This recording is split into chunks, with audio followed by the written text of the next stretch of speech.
சற்று முன் வெளியான முக்கிய அறிவிப்பின்படி தமிழகத்தில் பள்ளி கல்லூரிகளுக்கு விடுமுறை குறித்து தற்போது முக்கியமான அறிவிப்பு ஒன்று வெளியாகியுள்ளது. இதை பத்தி விரிவாக நம்ம வீடியோல பார்க்கிறோம். வீடியோ ஸ்கிப் பண்ணாம பாருங்க. வீடியோக்குள்ள போறதுக்கு முன்னாடி இந்த வீடியோக்கு ஒரு லைக் பட்டனை பிரஸ் பண்ணிக்கோங்க. வாங்க வீடியோக்குள்ள போகலாம். தமிழகத்தில் பள்ளி கல்லூரி மாணவர்களுக்கும் ஆசிரியர்களுக்கும் அரசு அலுவலகங்களுக்கும் விசேஷ நாட்களில் விடுமுறை விடப்படுவது வழக்கம். தமிழகத்தில் அரசு விடுமுறை தவிர்த்து கோவில் திருவிழாக்கள், கும்பாபிஷேகங்கள், மசூதி, சர்ச்சுகளில் நடைபெறும் முக்கிய நிகழ்ச்சிகளுக்கு அந்தந்த மாவட்ட ஆட்சியர்களை விடுமுறை வழங்க தமிழக அரசு அனுமதி வழங்கியுள்ளது. அன்றைய தினம் பள்ளி கல்லூரிகள் மற்றும் அரசு அலுவலகங்களுக்கும் விடுமுறை அளிக்கப்பட்டு வருகிறது. சில நேரங்களில் தனியார் நிறுவனங்களுக்கும் விடுமுறை அறிவிக்கப்படுகின்றன. மேலும் தமிழகத்தில் பெய்து வரும் கனமழை காரணமாக மாணவர்களின் நலன் கருதி பள்ளி கல்லூரிகளுக்கு விடுமுறை விடப்படுகிறது. அந்த வகையில் தற்போது தமிழகத்தில் பல்வேறு மாவட்டங்களில் பரவலாக கனமழை பெய்து வருகிறது.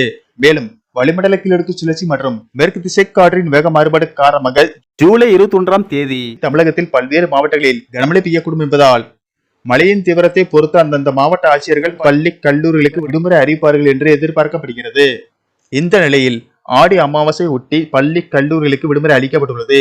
அந்த நாளில் குறிப்பாக மறைந்த முன்னோர்களை நினைவு கூர்ந்து அவர்களுக்கு திதி தர்ப்பணம் போன்ற பூஜைகள் செய்யப்படும். எனவே ராமேஸ்வரம், கன்னியாகுமரி உள்ளிட்ட பல கடலோர பகுதிகளில் முன்னோர்களுக்காக பூஜைகள் செய்யப்படும். இந்த நிலையில் கன்னியாகுமரி மாவட்டத்தில் ஆடி அமாவாசை ஒட்டி பல லட்சம் மக்கள் வெளியூரில் இருந்து வருகை தர உள்ளனர். இதனை அடுத்து கன்னியாகுமரி மாவட்டத்தில் விடுமுறை அளிக்கப்பட்டுள்ளது. ஆடி அமாவாசை ஒட்டி கன்னியாகுமரி மாவட்டத்தில் பள்ளி கல்லூரிகளுக்கும் அரசு அலுவலகங்களுக்கும் வரும் 24ஆம் தேதி உள்ளூர் விடுமுறை அளிக்கப்பட்டுள்ளது.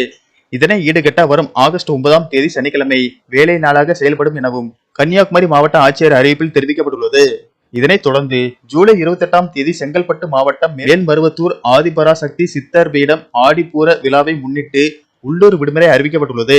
அன்றைய தினம் செங்கல்பட்டு மாவட்டத்தில் உள்ள அனைத்து பள்ளி கல்லூரிகளுக்கும் விடுமுறை அறிவித்து அந்த மாவட்ட ஆட்சியர் உத்தரவு பிறப்பித்துள்ளார்.